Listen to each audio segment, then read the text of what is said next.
An idea is like a virus, resilient, highly contagious, and even the smallest seed of an idea can grow. It can grow to define or destroy you. Kind of like Lou Diamond. Want to learn from those that are taking their lives, their businesses, and their passions to the next level? Best-selling author of Master the Art of Connecting and professional speaker Lou Diamond is here to connect you to some of the most inspiring and amazing people on the planet. Get ready to thrive loud with Lou Diamond. Welcome, everyone, to another episode of Thrive Loud with Lou Diamond, connecting you to the most inspiring and amazing people that are thriving each and every day. I'm your host, Lou Diamond. Today on Thrive Loud, we have the lead innovator at Respona, the all-in-one digital PR and link building software that combines personalization with productivity. He also runs the marketing efforts at Visme, where he helped the company gain over 12 million active users and pass 2 million monthly organic traffic. Oh my goodness, that's a lot of numbers flying through one particular business.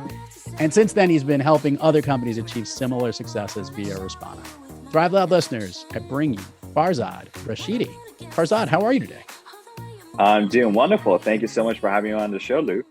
You got it. Farzad comes to us just outside of our nation's capital, and he's got a pretty cool business, but I want to bring our listeners up to speed. I want to do a little rewind here, Farzad. I love asking guests like yourselves who are innovators and start up great ideas, how this became your gig. That is a great question. And to answer that, I kind of need to give you a little bit of a backstory of sort of how I started my career. So I joined Visme as the first marketing hire back in the day when it was a tiny startup. Have you heard of Visme before, Lou? You know what? I have, but have our listeners? I don't know. Well, I hope they've heard of us. If not, then we're not doing as good of a job. But for folks who don't know what Visme is, it's an all-in-one brand content creation platform for businesses. So let's say you've got a business, got to create a bunch of different types of visual content like presentations, reports, etc. So you could come in, input your brand guidelines, and Visme will help you create like very professional-looking branded content in a matter of a few minutes. Now, when I joined the company, we were completely bootstrapped, and we were still in beta. But basically, at the time, it was sort of a experimental phase for us, so trying to figure out what would be the main customer acquisition channel for our business, because the price point of Visme is up to this day very affordable for smaller businesses to come in. We actually have a free plan a lot of users use, and so it wasn't really making logistical sense for us to go hire a ton of salespeople and go and sell a software that costs, for example, $20 a month. So we experimented with paid advertising, but that's something that is getting extremely expensive by the day, since they use a bidding system, and also it's not a very scalable model. So the marginal conversions, as for example, if you double the budget in a way, it doesn't mean you're getting double the conversion. So there's a diminishing return on investment as you sort of increase the ad budget. So we had to sort of try to, I would say, brainstorm and figure out some ways on how we'll be able to bring in a consistent flow of users and customers without having to spend a ton of cash, because we didn't have the multi-hundreds millions of dollars of ad budgets that our competitors have. So we basically ended up with the conclusion that we need to focus on our SEO. And if we were positioning ourselves to show up in places where people who are already looking for a solution like ours were basically finding us organically, then we wouldn't need to go after and chase after every single customer in the first place. So that resolves the problem from a fundamental level. So what we started to do was to start experimenting with, obviously, writing blog content and building a bunch of landing pages, and nothing happened. It was absolutely crickets. And we're like, well, this is kind of depressing. This is not good. So what we basically found out was to kind of obviously happen over the years, lots of trial and error. And what we found is that one of the most important factors when it comes to getting organic traffic to your website is actually is how other websites are talking about your site. So the process of basically building relationships with relevant authoritative resources in our space and incentivizing them, working with them to basically gain those authoritative mentions and backlinks to our website led to the creation of Respona. That was something that we were sort of doing manually by duct taping a bunch of different tools together. We're like, okay, this is very time consuming and inefficient. So what we did basically was to put together the whole process that was already working manually, stuck it in a tool, and it just worked ridiculously well. Almost 10x that productivity. Like, guys, this is awesome. If it can help us, I'm sure it can help a ton of other online businesses. So we decided to release it as a standalone product. And that's sort of how Respona came to be, and the rest is history.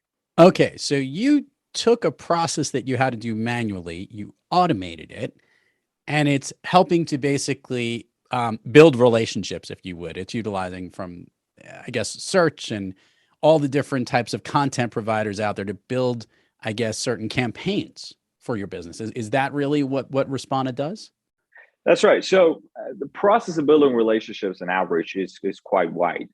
So Respona doesn't automate the whole thing. So what it does basically is to streamline the process. So what we do is to bring the whole process under one roof and automate that dirty work of the manual research and finding contacts and verifying things and the sending actions and the follow-up, so that you can focus more on personalization and managing the replies and building relationships. So saving a ton of time on the mundane tasks so you can actually focus on the important stuff.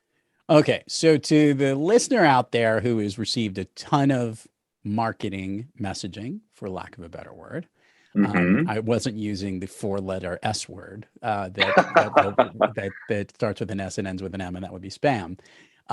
For those types of messages that come in, what's the difference between what Respona is doing and helping to communicate and build relationships versus other means that I would say is a little bit questionable on the way that it works? Help the listeners understand what the difference is and what you guys do versus what others do. Of course.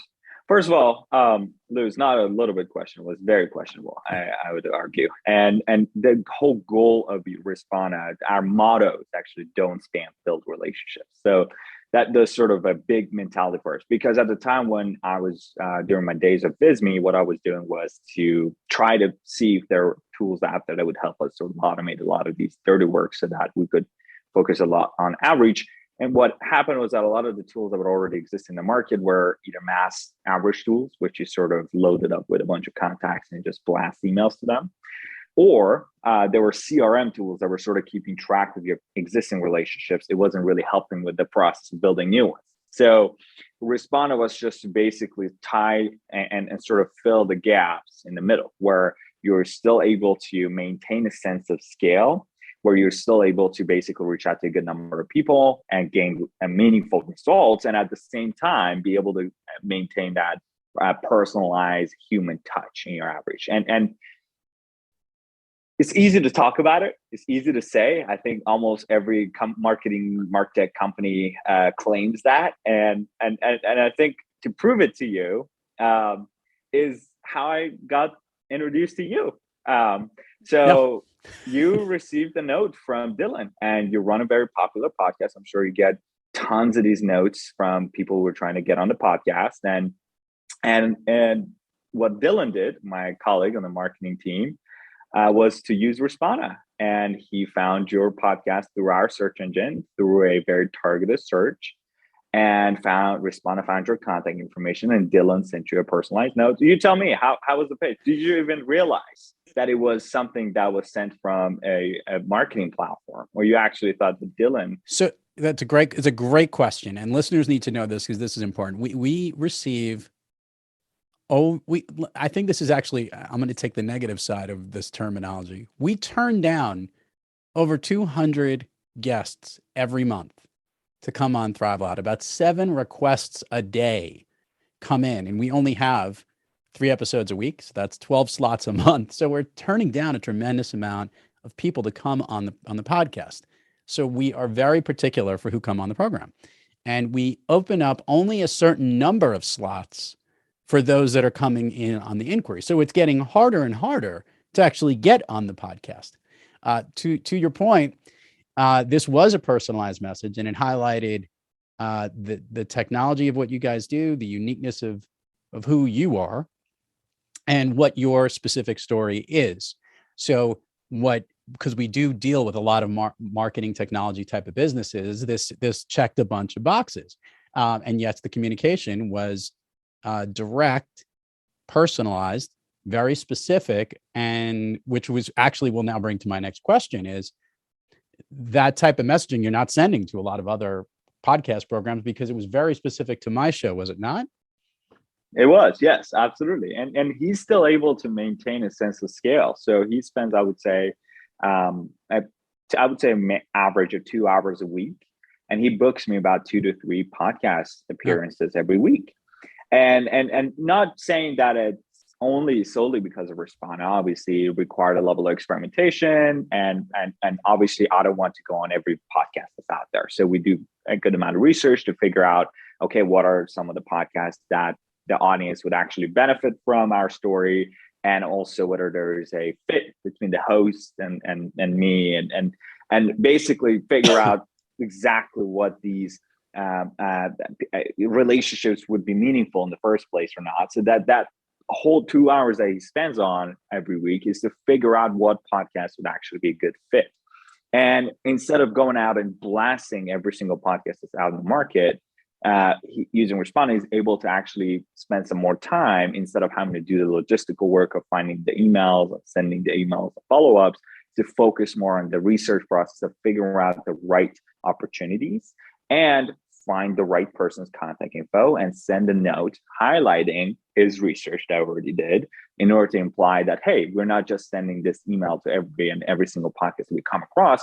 We actually have done our homework, and I think this would be a good fit between you and I in order to come on the show. So you used a mass communication technique, which is like can be blogged and seem like spam, but it definitely, now, by the way, I will let you know that what actually caught the team's eye, it wasn't necessarily me. What happens is that we have a team that goes through all those inquiries, and they say, here are the ones that we thought we liked. And interestingly, what your colleague Dylan's approach was, whether he's real or not, was he is real. He's real. Hey, Dylan. was the tagline of the company, which was "Don't spam, build relationships," and that was the question that our team brought out. Said, "What is this?" Because obviously, it literally was addressing the girl in the room that someone might think that this might be a spam message, but it was not, and it was not. It was very personalized into the information that was in there that could not have been generated just randomly. So by the way, very effective, good case study. And also, and now, by the way, our show does some research. Our team looks up to make sure these people are human beings. We make sure that the business is cool. And we also have questions. Like our question comes in, like, what makes this unique platform different? Because I guess one of the things that you've done is you've combined the benefit of streamlining the things that are very tedious, that need to be automated, so to speak, but have still left the most important piece, which is the content or the customization, as still the thing that makes it personal. Is that true? Exactly. Yeah, exactly. And that's finding the right balance between automation and human personalization, and human interaction. And that's what's really key. What's been very successful is that if you try to do either completely manual work, then you miss out on a sense of scale. And if you are completely automated things, then it also wouldn't work. So it's more of a curve than a straight line in terms of effectiveness. And either basically the both ends are bad, and you need to be able to find a balance. And that's sort of what Respona was built for, is to automate a lot of the dirty work so you can focus on what's actually important. So let's ask some real, I'm going to get my marketing geek hat on here, because there's a lot of other platforms that companies are already using because they have other benefits and integrations to their Salesforce, to their, I'm specifically thinking of HubSpot, for organizations that utilize these type of campaign management because their platform is large enough and has a wide enough breadth that it handles a lot of other bells and whistles. So the question is, can Persona work or speak with other types of systems, and does it integrate, or did it need to be on its own?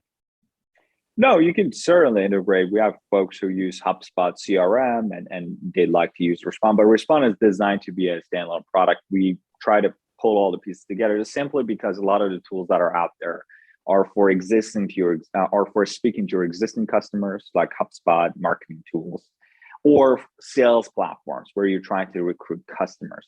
We're actually uniquely positioned in a way that we're built for link building and SEO and building relationships and for your marketing team. And that's sort of a unique way of looking at this. We don't actually have a whole lot of competition in the market because of what we do is so niche and so small in the marketplace that has been sort of underserved, which triggered the idea of creating this platform in the first place. Because remember, we weren't trying to start a new business. We were just trying to find a tool, try to do what we wanted to do ourselves manually, and it just couldn't find it. Hence why we had to spend lots of energy and resources to build it from scratch.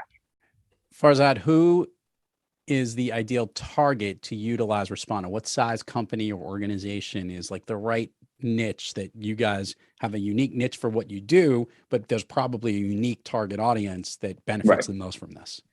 So to be honest with you, Lou, we do have a target audience, and that is because we have to focus our marketing efforts on a certain segment of the market. That's not saying that other teams and other companies wouldn't be able to benefit from our platforms. Just that as a small company, we have to make sure that we concentrate our efforts on a certain target market. Now, the majority of people who use Respona are online businesses. And that's basically segmented into predominantly SaaS companies, software as a service companies, because the majority of them are acquiring their customers through their organic search or online in general.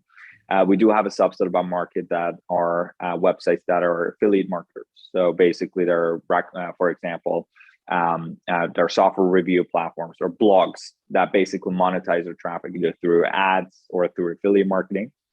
And also publications. So that includes basically other platforms that create content, educational materials. So they either have like certification courses or basically have classes or courses that they sell. And the other half of our target audience is actually marketing agencies. So people that offer these services to other companies and charge them thousands of dollars a month for. Well, as a matter of fact, is a junior staff member who's actually managing these campaigns throughout the platform. So that's pretty much, I would say. So the marketing agencies and online businesses, I would say the two main target audience that we're shooting for. Farzad, what do you like doing most about running this company? That is a great question. So my passion in particular has always been in product development. So finding out, okay, what are the problems that our customers are facing, and as we're lucky enough to, we're very lucky in the sense that we are our own biggest customer. So both Respona and Visme, our companies, are daily users of our platform. And the matter of fact is that we already have a roadmap for the next 12 months, know exactly what we need to build. And we get a lot of confirmation from our own customer base, people also repeating, and that also helps with the prioritization of the roadmap. Now, what I like most about the company, which is, again, sometimes I don't get to do it as much as I would love to, but is building features, building solutions to our customers' problems. And that includes me to basically work with, I normally like to do some sketches by myself. I have a little tablet that I draw stuff on. I'm not a very good artist, but but our team somehow managed to transcribe it into really good looking designs.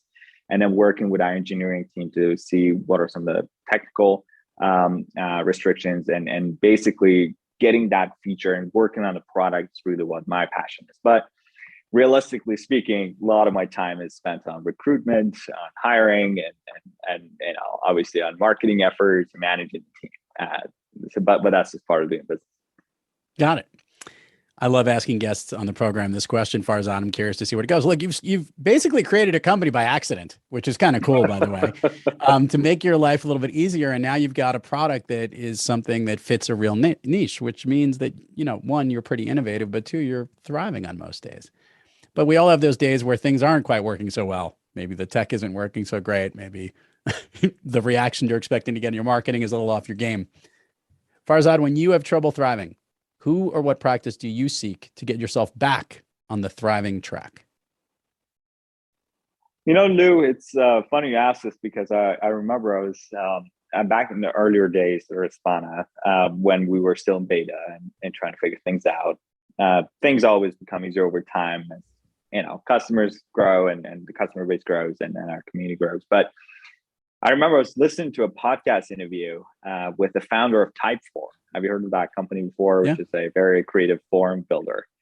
And I remember the founder said something that was just that was supposed to be very inspiring, but it almost had an opposite effect. He goes, yes, our first $1 million ARR, which is the annual recurring revenue, came quite naturally, came quite organically. Like the first $1 million a year, no big deal. And I remember I was just so discouraged to hear that I was like, okay, well, am I doing something wrong that is not quite as smooth sailing as it must have been for him? But what's a matter of fact is when I talk to other entrepreneurs, people in the software business, people I've been fortunate enough to have met people who are extremely successful in the area, and I mean, including my co-founder on the Visme side and a few good friends that I have that are doing very well. Not a single one said that their first $1 million a year was smooth sailing. It was an uphill battle. It's I was listening to this interview with Elon Musk, and he goes, starting a company is kind of like eating glass and staring into the abyss. And nothing's been more accurate in describing that than that. But it's important to take a step back and understand that it's okay that it's an uphill battle. It's supposed to be an uphill battle. If things were easy to do, then it means you're not progressing enough. If you're comfortable with the way you run the business, it means you're not taking enough risk. So the matter of fact is that if your things aren't going well, there's stuff that's going wrong, it means you're progressing, we're pushing forward. And if everything's going well, it just means that you're taking a step back and taking a passive approach. So just acknowledging that it's supposed to be, and it's okay to be difficult sometimes in business. And I have a funny saying, like every time when my father calls me once in a while, and he lives in another country, so he doesn't know the time difference. And it's like, hey, how's it going? I was like, well, another day, another crisis. It's almost the norm now that every day there's a new crisis. Today we had a new crisis. So at some point, it's okay to understand that that's just part of doing business and understanding that it's normal. It's literally for every business that's ever been successful. And if you're on the right track, there's bound to be some difficulties in the way. So what do you do to get yourself back in that motivated? Just a realization that, hey, it's a little off your game, or is there something that you do personally? It's all in my head. I wish I could give you a hippy dippy answer of saying, yes, I sit down and meditate for 5 minutes. And a lot of it is just sucking it up, open that MacBook and get cranking and get working and get past it. There's a problem, solve it. There's no point in sitting down here and complaining. I always say that it's, when there's a problem, so always when I tell my team, what are we going to do about it? I don't want to just hear about the problems. I want to hear the answers. You want solutions. Got it. Let's do the admin part of the show. Farzad, share with the listeners all the places people can learn about Respona, learn about you, social links, all that stuff. We'll put it all in the show notes, but it always gets more engagement when they hear it from you. Of course. We actually have tons of new free educational material on our website. You don't have to put in any email addresses or anything. You can go to our website, respona.com, RESPONA.com. We have a blog. We have an outreach strategy guide. Folks can go and read for free and the SEO space and kind of learn some tactics and strategies on how to improve your organic traffic. I've actually written a free ebook that I sort of outline step by step on what you can do in terms of keyword research, finding out exactly how to build the right website with the right structure and strategies on how to promote them. And you don't need to respond to any of that stuff because remember, all we do is just making what you do normally faster. So the ebook is designed to be something that you can easily follow through without having to purchase a whole lot of these fancy tools. So if you're a small business, that's probably something that I would highly recommend you reading. And to find it, the link, you can just Google Visme marketing strategy, and it's hosted on the Visme website. Folks can download it. And last but not least, my name is Farzad Rashidi, and there's not a whole lot of them out in this world. So I stick out like a sore thumb. You can find me on LinkedIn. That's my main platform. Just look up Farzad Rashidi. I should be somewhere at the top. Awesome. Farzad, you ready to go down Fun Street here on Thrive Loud? Let's do it. All right. First of all, share with the listeners what you shared with me was your all-time favorite movie. Interstellar, by far. My most Why favorite. does that movie connect so much with you?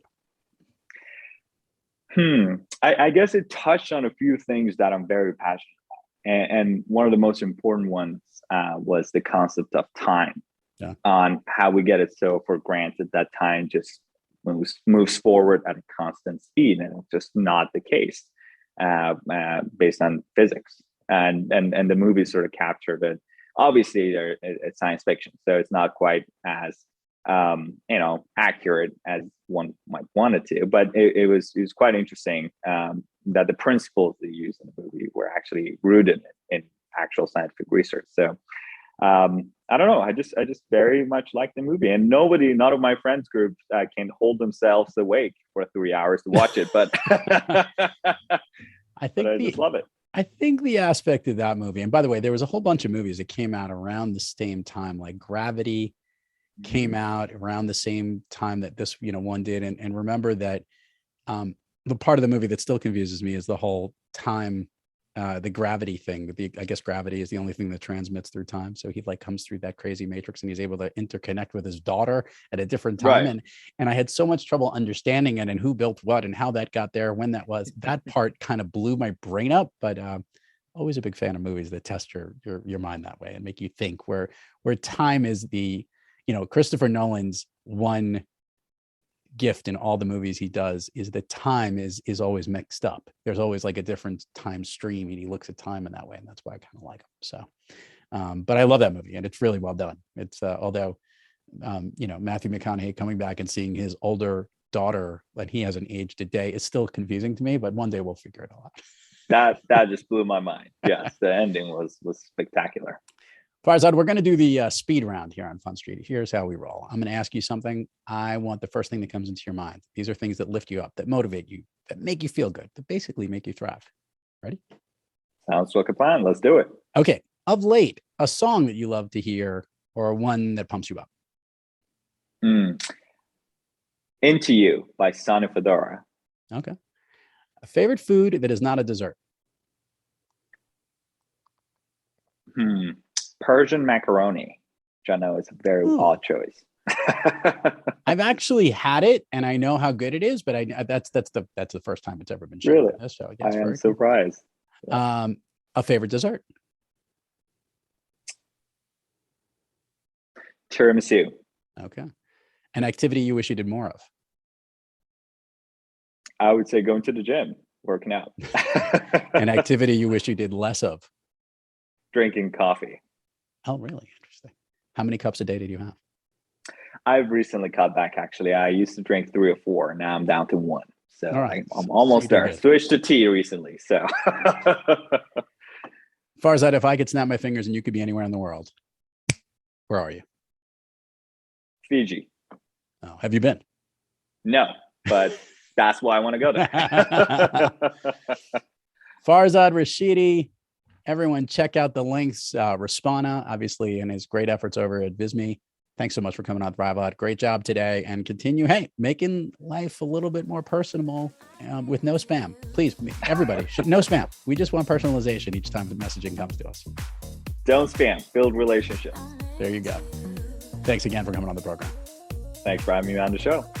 And to all the listeners out there, thank you for joining us. And until next time, keep moving onward and upward. And remember, be brief, be bright, be gone.